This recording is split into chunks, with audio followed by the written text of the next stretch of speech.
Nessa aula, começamos o estudo do método dos tableaus semânticos. A palavra tableau é uma palavra francesa, que em português corresponde a quadro. E, em lógica, tradicionalmente nós usamos essa palavra para denominar esse método que estamos iniciando o estudo. E, veja bem, do ponto de vista da eficiência computacional, nós já vimos que os métodos da tabela verdade e da negação ou redução ao absurdo são equivalentes. Mas, mesmo assim, cada método tem a sua vantagem em cada caso. Dependendo da fórmula, é melhor usar, por exemplo, o método da negação ou redução ao absurdo. Entretanto, observe que sempre estamos atentos à questão do custo. Claro, o custo computacional é um elemento importante. Entretanto, há outros elementos que devem ser considerados. Não devemos considerar apenas o custo. Por exemplo, uma relevante questão é a seguinte: existe algum método cuja implementação em computadores é facilitada?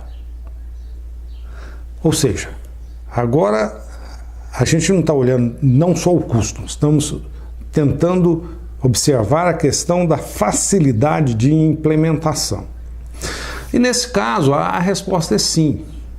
O método que estamos iniciando o estudo agora, o método dos tableaus semânticos, tem uma implementação em computadores, digamos, mais fácil do que outros métodos. E, além disso, esse método tem uma extensão para a lógica de predicados. A lógica de predicados vai ser a lógica que vamos estudar na sequência, depois da lógica proposicional. E o fato de que o método dos tableaus semânticos tem uma extensão natural para a lógica de predicados é algo importante. É um resultado muito importante e interessante. Isso fica claro, por exemplo, quando a gente observa o método da tabela verdade, que não tem extensão na lógica de predicados. Além dessa característica, esse método dos tableaus semânticos tem outras relevâncias práticas e teóricas. E nesse curso a gente não vai analisar tão a fundo tal método, mas esse método tem outras relevâncias práticas e teóricas. É bom que isso fique claro. Portanto, há várias razões para estudar esse novo método, que é um método que determina, por exemplo, propriedades semânticas das fórmulas da lógica proposicional. Ou seja, é um método que fala sobre fórmulas da lógica proposicional. E para determinar tais propriedades, por exemplo, lá no caso da tabela verdade, eram montadas tabelas verdades. No caso do método da negação, redução ao absurdo, o objetivo era obter um absurdo. Aqui nesse caso é um pouco diferente. Nesse caso vamos usar regras de inferência para montar o tableau semântico, o quadro semântico. E a partir da montagem desse quadro, dependendo do resultado, deduziremos propriedades semânticas das fórmulas. Então, nesse caso, nesse método, temos um conjunto de regras de inferência. Isso é algo novo, que não tinha nos outros métodos. Vamos ver, inicialmente, como é que são essas regras.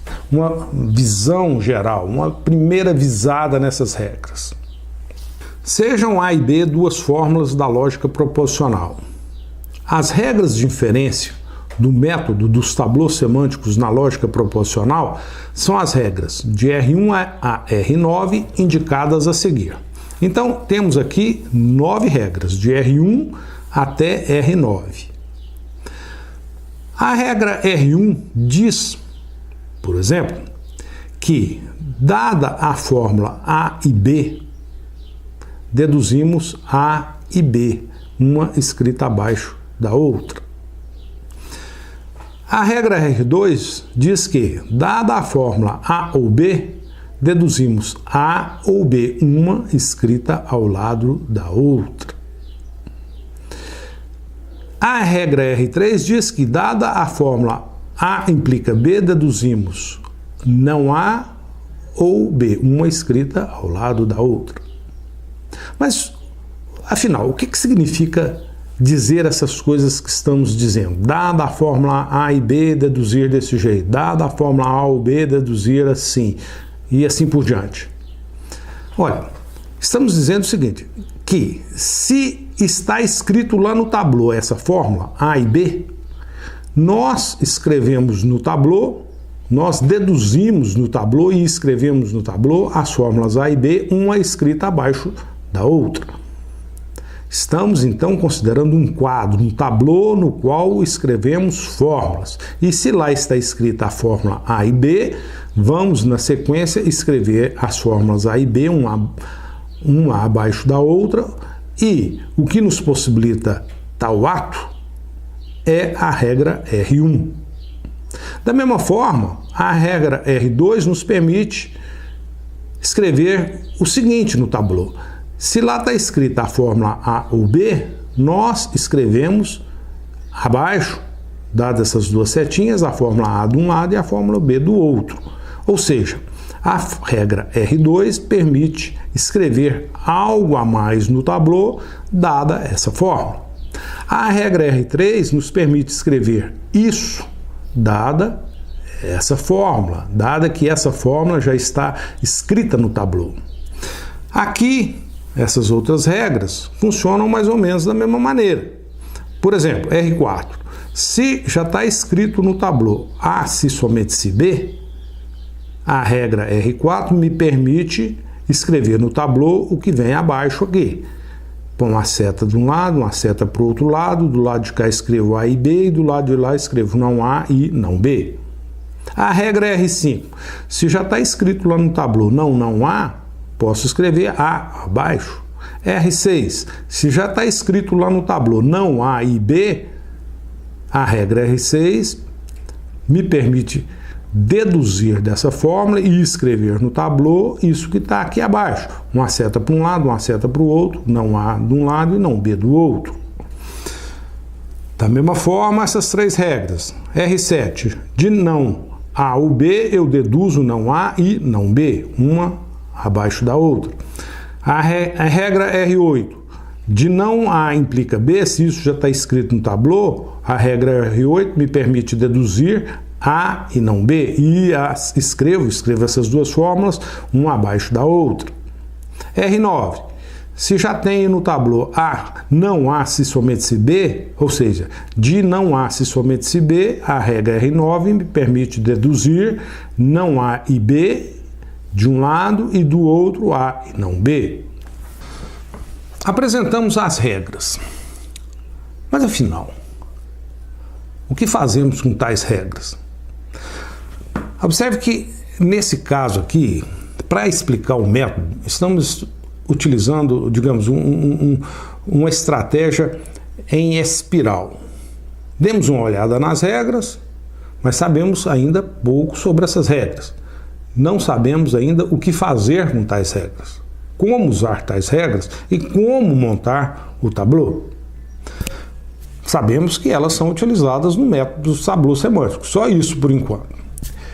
Elas são aplicadas às fórmulas da lógica proposicional e, usando tais regras, deduzimos novas fórmulas e escrevemos as fórmulas deduzidas abaixo.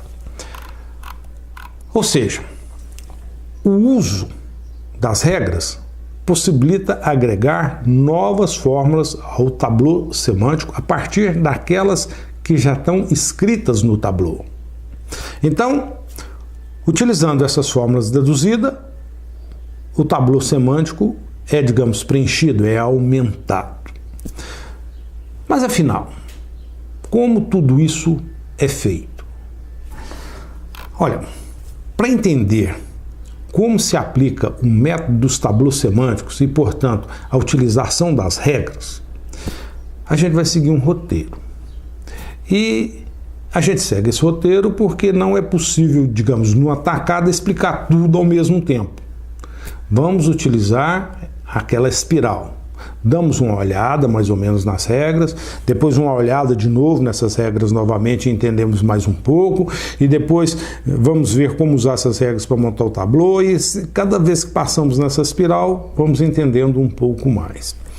Veja, esquematicamente, a estratégia que vamos usar para ensinar o método dos tablôs semânticos. Para compreender o método dos tablôs semânticos, vamos passar por 4 etapas. São 4 os passos que vamos seguir. O primeiro deles, entender o significado de cada uma daquelas regras, de R1 até R9, o significado semântico.